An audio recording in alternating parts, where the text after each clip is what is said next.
Fitzy and Whipper with Kate Ritchie podcast.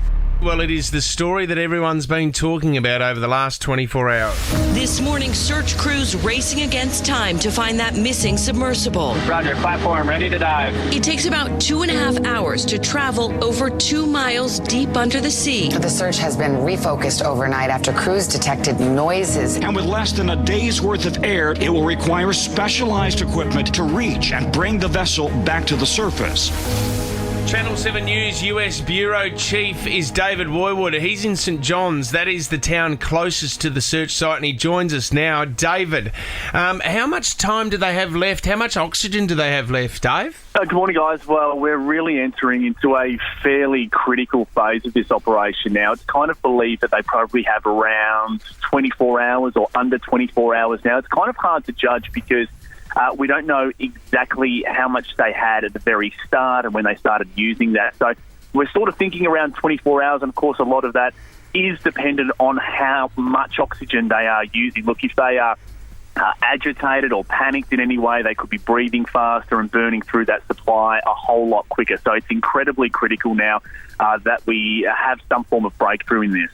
That's what was so disturbing when we saw the news, and we've been watching you, obviously, with all of your crosses this morning. Is the idea of trying to tell people that are trapped all that way down to stay calm? I'm guessing those are the kind of conversations that would be going on in there. What do you think would be going on for them at the moment? They'd have no idea what's going on above the surface. No, that's right, Kate. But look, there's 5 of them down there, and 3 of them are incredibly experienced deep ocean explorers and adventurers. So they sort of have a fairly a good idea of what to do here. They knew the risks going into this. So it's widely expected that they will be doing all the right things to try and preserve that oxygen supply right now. So little things like just staying calm, not moving too much. Of course, the craft itself is incredibly small, so there's not a lot of movement to be had, but they will be coaching each other through that. They have been here before. In fact, the British billionaire Hamish Harding, who's actually on board, he was quoted in a podcast just a few weeks ago actually saying, "I know the risk. If something goes wrong, there's no one coming to get you." Well, something has gone wrong, and there's a whole lot of people out there coming to get them, but whether or not they can actually get to them is another matter right now. So we've just seen in the last few hours, one of these Coast Guard ships carrying this specialised French equipment that can actually get deep down enough to perhaps pick them up. That has just taken off out through the heads here, but that's going to be another 12 or 15 hours before it actually gets to the site. So you say race against the clock. We're right there, and we still don't know exactly where they are, these crews. They're searching this massive area. It's about twice the size of the US state of Connecticut. So if that's any kind of indication, it is absolutely huge right now, but we have had a little bit of a breakthrough. You might have seen these reports, these headlines. There's been some banging and knocking and other noises that have been detected here. So that's sort of helped to hone and refine that search area just a little bit, and hopefully, in the next few hours, they can get that breakthrough that they desperately need. It's really interesting, David. I think that, with detection, you would think it'd be quite easy with technology these days. But there was a guy that's been down on this submarine before, and he went down to the bottom to see the Titanic, and he said, you're not even guaranteed. Have a listen to this. This was his experience going down on his expedition to the Titanic. When we touched bottom, we had to spend the next 2.5 hours just sailing around the ocean floor looking for the Titanic. We had no real guide. You only get 3 hours on the bottom of the ocean. So I didn't get the full experience. I got the photos. So, David, navigation systems under the water must be a lot harder, because you can go down in this expedition and not even see the Titanic.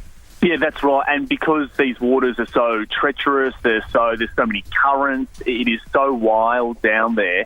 And there's been a lot of questions also raised about the craft itself. Like the company involved here, OceanGate Expedition, they're actually on record sort of quoting that you can sort of put together this submarine with bits and pieces that you can buy online at places like Amazon, largely. So it's sort of been cobbled together. It's got no certification, and certainly not in Canada or America.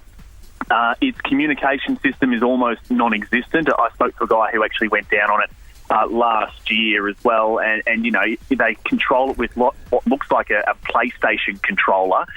They go down there, there's just the one porthole, the one window, you lose communication, you can only text message if you're close to the top, otherwise you're sort of flying quite blind. So the whole thing just sounds absolutely terrifying. Now they're locked in this tin can, they're floating around somewhere, presumably still alive. Yeah. Presumably that is the banging noise that the Coast Guard is pointing to, but there are so many things that could go wrong here. Yeah. David, what's the world media like there? Is there quite a few merging there at the site, at the rescue site? Yeah, it's a huge port down here, so we have certainly seen a lot of international media, and of course we've got another site down in Boston where the US Coast Guard, who's actually the lead agency on this, are sort of taking control, although they are staging it practically and physically out of this port here. So yeah, all eyes sort of on this town. It's so close to that area. We're only about 600 Ks from that search zone at the moment, so we're the last spot of land.